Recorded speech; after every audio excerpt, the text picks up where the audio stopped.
একটা পেটুক কবির গল্প আপনাদের সাথে শেয়ার করি। গল্পটা আশা করি ভালো লাগবে। একটা কবি ছিল যে খুব খাবার খেত। মানে তার একটাই ইচ্ছা, মানে তার একটাই উদ্দেশ্য, আমাকে খেতে হবে। তো উনার খাওয়া দেখে আশেপাশের মানুষ উনার নামকরণ করে যে পেটুক। একটু চিন্তা করেন যে একটা মানুষ কি পরিমাণ খাবার খেলে তার নাম পেটুক বলে আখ্যায়িত করা হয়। তো যাই হোক, উনার একটা স্বভাব ছিল যে মহল্লায় যদি কোথাও খানার আঞ্জাম করা হতো, কারো বাড়িতে অনুষ্ঠান হতো, তো উনি বিনা দাওয়াতে সেখানে উপস্থিত হয়ে যেতেন। মানে উনাকে দাওয়াত দিলেও উনি যেতেন, না দিলেও উনি যেতেন। উনার উদ্দেশ্য তো একটাই, আমাকে খেতে হবে। এরকমই একদিন মহল্লার একটা বাড়িতে খানার আঞ্জাম করা হয়। তো উনি ওনার স্বভাব অনুযায়ী সেখানে বিনা দাওয়াতে উপস্থিত হন। তো উনাকে দেখে ওই মহল্লার কিছু লোকজন তার কাছে আসে এবং তাকে জিজ্ঞাসা করেন যে, কবি সাহেব, আপনি তো একজন কবি, তো আপনার কাছে আমাদের একটা প্রশ্ন আছে।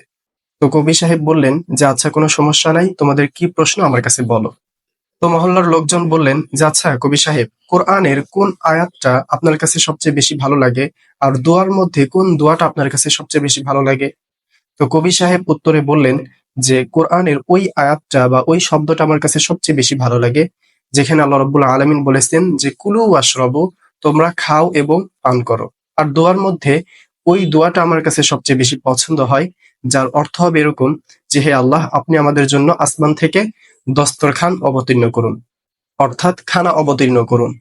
তো আসলে এই গল্পটা বলার উদ্দেশ্য যে, আমাদের বর্তমান মুসলমানদের অবস্থা কিন্তু এই পেটুক কবির মতোই।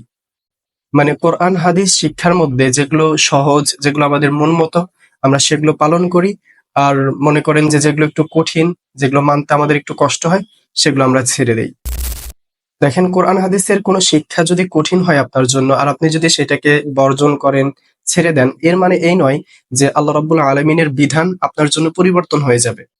আল্লাহ রাব্বুল আলামিন যখন আপনাকে এক একটা গুনাহের জন্য জিজ্ঞাসা করবে, পাকড়াও করবে, তখন আপনি বুঝতে পারবেন। তো আসলে আমাদের অবস্থাটা তো ঐরকম। মানে কবির কাছে খাওয়া দাওয়া পছন্দ, এই জন্য উনি কোরআনের খাওয়া দাওয়ার আয়াতটাকে পছন্দ করেন। তারপরে আপনার খাওয়ার দোয়াটাই উনি পছন্দ করেন। আর আমাদের অবস্থা এখন এরকম, আমরা আসলে সুবিধাবাদী মুসলমান হয়ে গিয়েছি। কোনো ব্যক্তি যদি আমাদের কাছে আসে এবং ইসলামটাকে একটু সহজভাবে প্রেজেন্ট করে, তার মতো বড় শায়েখ আর কেউ নাই, তার মতো বড় আলেম আর কেউ নাই। তাকে নিয়ে যদি কেউ বিরোধিতা করে, আমরা তাকে ধুয়ে দেই একদম। দেখেন, ইসলাম মধ্যম পন্থা অবলম্বন করাকে পছন্দ করে।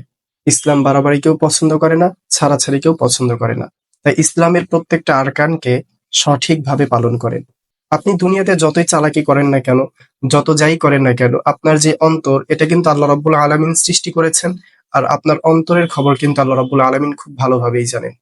কাজেই দুনিয়াতে আপনি যদি এরকমটা ভাবেন যে আপনি রবকে ফাঁকি দিবেন, আপনি নিজে ফাঁকির মধ্যে পড়ে যাবেন। আর একটা আরবি বাক্য আছে, আর দুনিয়া সিজনুল মুমিনি ওয়া জান্নাতুল কাফিরি। দুনিয়াটা মুমিনদের জন্য জেলখানা এবং কাফেরদের জন্য জান্নাত। তো জেলখানাতে আপনি যেভাবে অবস্থান করেন, বা একটা কয়েদি যেভাবে অবস্থান করে, দুনিয়াতে আপনাকে ওইভাবেই অবস্থান করতে হবে, ওইভাবেই চলাফেরা করতে হবে, খুব সতর্কতার সাথে চলাফেরা করতে হবে। ইনশাল্লাহ আপনি যদি দুনিয়াতে খুব সতর্কভাবে চলাফেরা করতে পারেন, আপনার আখেরাতের জীবনটা খুব সুন্দর হবে। আখেরাতে আপনি সফলতা লাভ করতে পারবেন।